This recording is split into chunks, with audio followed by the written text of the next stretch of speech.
COVID-19 kana caaleti kan inni irratti mul'ataa jiru. Tolee galatoomaa erga biyya kana dhuftani wanti addaa tika mootummaa Sudaaniinis ta'u sinirra ga'ee jira waan himachuu barbaaddan. Yeroo dheeraadha waan ta'eef kam tarreessinee kan dhiibnaa eenyurra ga'ee eenyuun dhiise jennaa kanaafuu isa akka wanti irra darbinee har'a maal keessa jirra maal barbaacha addana dhufnee ittiin gaarii ta'a. Tolee inni biraan biyya keessanitti biyya dhalattan Oromiyaatti deebi'uuf fedhii qabdu. Fedhii hin qabna garuu haalli siyaasa biyyicha keessa jiru nu deebisuu hin danda'u kanaafuu nuti yeroo ammaatti kan biyyatti galuu dhiisi as keessatti yaaddaa jiru. Yoo deebitan sodaa qabdu Oromiyaarraa. Sodaa asittuu sodaachaa irratti dhiisi. Tolee galatoomaa isinillee maqaa keessanii fi asirraa akka dhuftanii maaliif akkas jirtanii gabaabsaatii ergaa keessan dabarfadhaa. Ani baqataa 1992 biyya Sudaan keessa seenee kanan ture addana turedha jechuudha. Maqaa keessanillee. Maqaa guutuu nana Ibraahim Olaanaan jedhama. Gaariidha. Waggaa meeqa biyya kana keessa jiraattan? Waggaa yoo xiqqaate waggaa 27 akka jiraachaa jira baqattummaadhaan. Tole waraqaa UNHCR seera qabeessaanii gaaddisa UNHCR jalatti galmooftanii jirtu? Karaa hundumaayyuu UNHCR jalatti galmaa'ee hundumaanuu seera guuteen taa'aa jira. Gargaarsi isaan isinii godhan immoo akkam haalli qabiinsa mirga dhala namaa biyya Sudaan keessa jiru mooraa keessattis ta'e asittis haala akkamii keessa jirtu kanallee kaasaa? Biyya kana keessatti rakkoon guddaatu jajjabaatu nurra ga'aa jira. Tokkoffaa mirgi baqattummaa keenya eegamaa jiru. Lammaffaa utuu butaa qabaannu butaa nurkaa fuudhanii yeroo barbaadan yeroo barbaadan immoo nu qabu. Yeroo barbaadanii nu adabu. Yeroo barbaadan eegan nu dhiisu akkoo barbaadan nu godhu. Mirgi baqattummaa keenyaa dhibba keessatti guutamaa jiru. Haallamma bakkeetti nu baasee bakkeetti nu fixaa jiru qorraan numaa jiru rakkoo adda addaatiin numaa jiru sodaa isaa amma ta'aa jiru egereen keenya nullee darbaa jirra nu dhumaa jirra umuriin keenyas raawwataa jira egeree ijoollee keenyaaf maaltu ta'a akkam ta'u ijoolleen keenya isa jedhu sodaa maqaa qabnuu fi tarii karaa kanaan illee ijoolleen keenya furmaata argattee gara fuulduraatti waan tokko mirgi ishee eegamuu danda'a karaa mirga dhala namaa warra eegan irraa waan tokko isaan immoo sagalee kana dhaga'anii waan tokko nu gochuu danda'u isa jedhuuni abdii kana godhannee bakkeetti baanee qorraanis aduudhaanis beelaanis dhumaa jira. Tole galatoomaa akkuma beekamu barri 2020 bara COVID-19 addunyaa kana guutuurratti rakkoo ajaa'ibaa geessisaa jirudha. Kana ilaalchisee Commission of Refuge yookaan kooriin biyya Sudaanii yookaan UNHCR gargaarsa addaa yeroo koronaa kana keessatti isiniif maatii keessaniif godhe jira. Dhugaadhuma yoo kana haasa'uuf yoo ta'e nuti baqattummaa keenya wallaallee jirra. Tokkoffaa abbaan biyyaa namoota warri biyya isaa keessa jiran Sudaaniin jechuudha. Namoota isaatii fi daakuu sukkaara waan adda addaa dhiyeessaa ture. Nuti karaa baqattummaadhaan baqattummaa kiyaan qabnu karaa biyya namoota biyya mootummaa keessa jiraannu waa argachaa hin jirru. Akkuma kanatti muka jalaa cabitaanee taa'aa jirra. Inni kun baay'ee nu sodaachisee rakkinni keenya iyyuu rakkina dhukkubaa koronaa caalee nutti mul'ataa jira. Rakkinni nu qabnu iyyuu rakkina koronaa oliiti. Har'a maatiin kun ji'a 3 ji'a 4 mana keessatti hidhamnee taa'aa jirra. Maal nyaatu maal dhugu kiraay manaa maal kaffaltu kan nuun jedhu hin jiru. Inni kun yaaddoo ulfaataa keessa nu gatee har'a kun uummarraa ga'inyaa jirra. Isa boriif immoo waaqa biraa eeggataa jira. Tole galatoomaa biyya kana keessatti yeroo mirga keessanii fi falmattan kanarratti tika biyya kanaatiin rakkoo addaan sinirra ga'ee jira. Kanallee gabaabsa kaasa.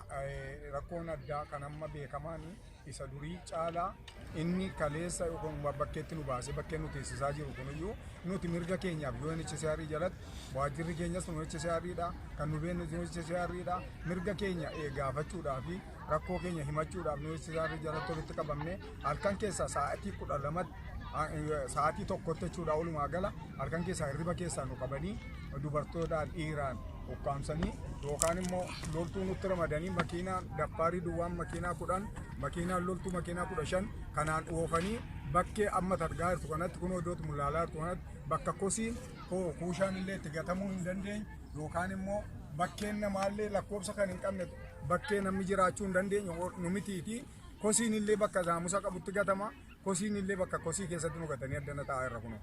Tole galatoomaa balbala UNHCR akka turtan naa kaastan yeroo amma mifachi turtan kanallee nama dhaggeeffattoonni keenya akka hordofanitti ifa godha. Qaatee ji'a 2 fi bultii 25 fachi turre ji'a 2 fi bultii 25 gaafa 26 bakka sanaati ji'a 2 fi 20 gaafa 26 bakka sanaa loltuudhaan halkan nu ukkaamsanii fuudhanii akka nama bakka itti nu gatanii kun bakki agartu kana keessa jirra qorrisaa addaa beellisaa addaa rakkoon addaa umurii gaanfa Afrikaa keessa lubbuudhaan ammarraa geenyetti wanta akkasii umurii keenya keessatti argamee hin beeknu rakkoon ilma namaa akkasitti mucaa namaarra ga'aa jiru ijoollee umurii waggaa 2 jira waggaa 3 jira ijoollee waggaa 20 jira ijoollee nummoo jaarsolii jira jaartii jira kunoo akka kanatti bakkeetti gatamnee owwaalamnee nama nu gaafatu dhabnee afaan bannee taa'aa jirra mirgi dhala namaa yoo dhuguma addunyaarra jiraatu namni namaaf dhaga'u namni namaaf gadda keenya ilaalee rakkoo keenya ilaalee akka inni nutti dirmatu barbaadaa jirra.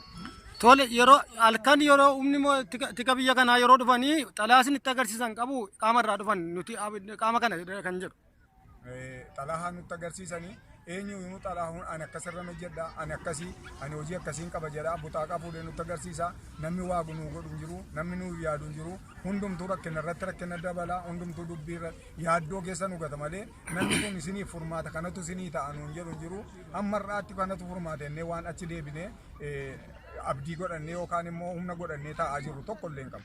Tole galatoomaa dhumarratti gabaabsaati amma maal akka barbaaddan gaafiin keessan ni bu'uura lafa kana teessaniif maal akka ta'e kana duwwaa ergaa keessan dabarsa. Gaaffii bu'uuraa ani qabu yookaan immoo nuti qabnu akka Oromootti yookaan akka saba tokkootti biyya hin qabnu biyyatti galuu hin qabnu. Biyya keessa jirru immoo ammayyuu kun osuma targaartu osuma dubbataa jiru isa xumura isaatii fuudhanii kosii irratti nu gatan. Addunyaan biyya kana laalaa jiru nuti gaaffiin keenya gaaffii biyya sadaffooti. Biyyi dhaguu kana argaa jiru inni rakkoo keenya argaa jiru. Orri mirga dhala namaa eegan Oromoo kan ta'e alar jiru hundumtu Oromoof kan gaddu Oromoof kan yaadu rakkoo keenya ilaalee biyya danda'utti akka nuuf fi'iyatu bakka laalutti akka nu iyyate rakkoo keenya kana keessaa nu miti nullee umuriin keenya darbeera umuriin keenya walakkaarra darbee har'aa borii keenya hin beeknu guyyaa du'a daa'ima dhalattee nu jalqa jirtu akka isheen carraa gaarii argattu akka isheen nama ta'uu dandeessu barachuu akka dandeessu bor namummaa ishee yookaan immoo oromummaa ishee illee akka isheen falmachuu dandeessu addunyaan akka itti dirmatu inni dhaga'u gurra isaan inni dhaga'u hundumtuu akka nu dirmatu kanan dabarfachuu barbaade. Tole galatooma ulfaadhaa ergaa keessan uummata Oromoo bal'aa biraan nan ga'a.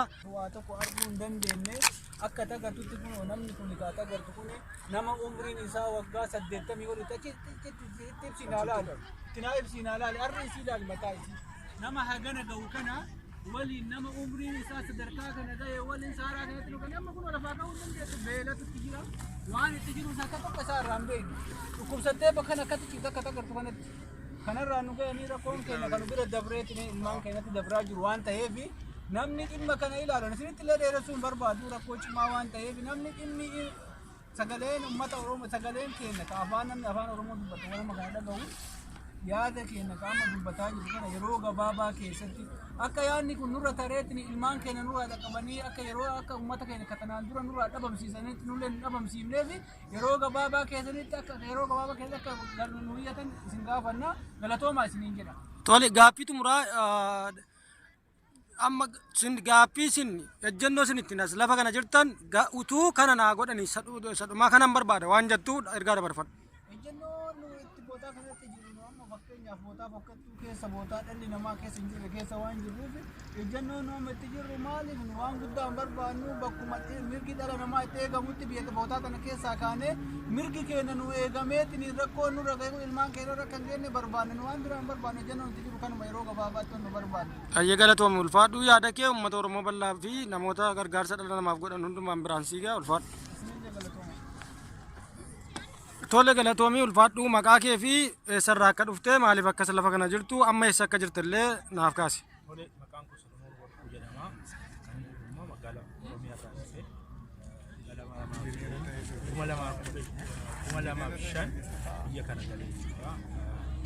Mooraa Indoneeshiyaa akka mirga namaa mootummaa bara 2015 jalqabe amma har'aatti adoon dhuunfiin deddeebi'ee akka mirgi keenya kabajamuuf yeroo baay'ee tattaaffachaa ture jechuudha. Ammas amma kuma lama jalqabamee dubbiin keenya furmaata hin dhagganne waan ta'eef gara fuulduraatti iyyuu nuti biyya kana keessatti rakkina qabna waan ta'eef daangaadha waan ta'eef yeroo baay'ee namooti baay'een as keessaa butamanii faa fudhatu kanarraa kan ka'e nu jireenya keenya gara fuulduraatti imaanaa wayin gaaffii gaaraantii nu ka'a jennee yaadnu biyya kana waan ta'eef jireenya keenya iyyuu gara fuulduraatti iyyuu yeroo hundumaa maal gochuudha UN fuulduratti deddeebi'aa ture jechuudha. balamaa kuma shanii jalqabee amma har'aatti jechuudha uumamaa digdamarratti achi deddeebi'aa ture. Tole galatoom ulfaadhu amma haala maatii keetiin lemee naa kaasi maatii qabdaa yoo maatii qabaatte ijoolleen waggaa 15 gadi ijoolleen xixiqqoon ati of harkaa qabdu jira isaaniif gargaarsa addaa mootummaan godhe jira kanallee kaasi gabaabsi. Tole egaa amma waan ijoollee ani fakkeenya rabbiin haa galatu ijoollee gara torbaan qaba ijoollee kun immoo kana rabbiin haa kennu ijoollee kana barsiisuu hooyyuu humna hin qabu ijoollee kun immoo ani yeroo hundaa yeroo isaa irratti deddeebi'a waan ta'eef ijoolleen kooyyuu sirriitti barachaa hin jiran jechuudha amma umuriin 10 jira 11 jira 8 jira 5 jira akkasumatti sadarkaa ijoollee torba waan ta'eef ijoollee kana barsiisuu humna hin qabu jechuudha kanarraa kan ka'e carraan biyya kana keessa nuti yeroo hundumaa kan deddeebi'u ijoollee keenyayyuu mana barumsaa hin qabdu jechuudha kanarraa kan ka'e ani maal godha yeroo hundumaa hojii biraayyuu hojjechuu isa yuunisaaritti deddeebi'aa ture sibiila beellama namaa kennuudhaan yeroo baay'ee umurii keenya asitti fixan jechuudha kanaafiyyuu egereen keenya ijoolleen keenya biyya ormaatti hafte jechuudha kanarraa kan ka'e nuti ammas jireenyi COVID-19 dhufeera ammoo amma kanarraa kan ka'e hojii hojjechaa hin jirru biyyi kun baay'ee rakkisaadha kanarraa kan ka'e waan qabnu qabannee yuunisaariif fuuldura galle jechuudha. Tole galatoom isa dhumaa waan ati barbaaddu fi maal akka barbaadu as jirtu utuu sii godhame barbaaddu ergaa dabarfadhu waan maatii kee barbaadaaf as lafa kana jirtu jechuudha gabaabsi. Tole gaarii ani waan maatii kootii godhamu haala dhuguma dubbachuudhaaf dhugaa dubbachuudhaaf uummata Oromoo haa dhaga'u ijoolleen koos barachaa hin jiru. Akka biyyatti hin deebine rakkinni biyya keessaa immoo baay'ee cimaadha. Murtiin dhuma nyaatayyuu dadhabneerra jechuudha. Kanaaf ijoolleen barachuu barbaaddi ijoolleen nyaachuu barbaaddi kanarraa kan ka'e immoo kana ani immoo waan nyaachisu ittiin qabu jechuudha. Kanaaf maaliif kan ka'e yuunisaari deddeebi'a waan ta'eef waan dhimmi kun immoo qaama ilaallatu dhimma kana immoo nami qaama kooti na laallata jedhee fuulduratti dhufee nami kallattiitti dhimma keessi ilaala namaa hin jedhu yeroo hundumaa telefoona sii bilbilaa hin jedhu kanarraa kan ka'e bultii 2 fi bultii 20 achi bulleerra jechuudha halkan dhufanii immoo warri qaama mootummaa halkan fuudhanii sa'aatii tokkorraa wayin akka biyya kanatti sa'aatii tokko halkan kaane makiinaa 25 erguudhaan nu butanii asitti nu darbatan jechuudha. Kanaaf amma ijoolleen kooyyuu gabaabadumatti ati maal barbaaddan sin jechaa jira ati maal barbaadaaf lafa kana teessee maal akkasii godhamu maal barbaadda biyya sadaffaadha moo as keessatti akkasii gargaara moo gargaarsa moo kan barbaadda sin jechuu barbaadetti ifa godha. Maal barbaada akka mirgaan qabu humnaan qabu waan ta'eef an biyya kana keessa jiraachuu hin danda'u. Biyya sadaffaa akka barbaadu kaasaa jirtaa jechuudha. Biyya sadaffaa wayin asiyyuu miti biyya Awurooppaa miti kan gaafannu addee mirgi namaa dhaabbamutti biyya Afrikaatti ta'e as keessaa nu baasuu qabna. Tole galatoom ulfaadhu yaada kee uummata Oromoo bal'aansa biraan siigaa. Tole isinis maqaa keessanii fi eessarraa akka dhuftan amma eessa akka jirtanii naaf kaasaa.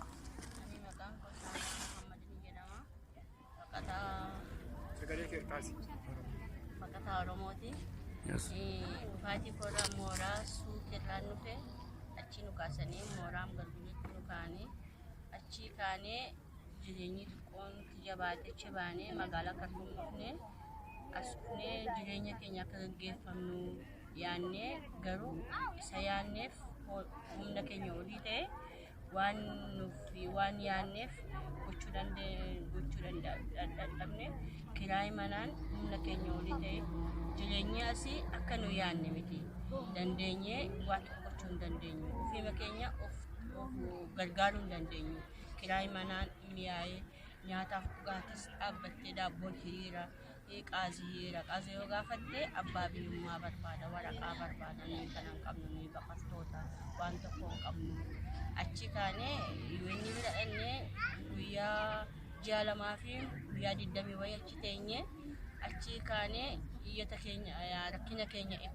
ibsanne akka isaan nu gargaaranitti akka isaan furmaata nu godhanitti daa'ima qabna daa'imni keenya harka keenyarra jirti nama nu gargaaruu qabu waa tokko hin qabnu yoo hojjennes waa tokko isaanii gochuu hin dandeenyu gaafa isaan bira dhannee isaanis akka isaan nu gargaaranitti waan tokko nu gochuu didanii xumura isaa halkan sa'aatii 1 walakkaatti loltuudhaan nu fidanii barahaatti nu gatanii nurraa sokkanii achumaan as teenyee gara gorru wallaalee bitaaf mirga isaan beennu أسدين كاني منظمات أميكا تفتي ديبتي واتوكو فرماتو نوغوشو أمني نواي بربان فرماتا بربانا بيا كينيا غالو مرغان قمو بيا كانا تاو مرغان قمو بيا تكينيا توكو فوان بربان بيا سدوكو بربانا دائما قمنو نوي وفي كينيا ميتي دائما قمنو دائما كون بدچو قبدي نما تاو قبدي غالو بيا كانتي دائما ميتي نمي توكو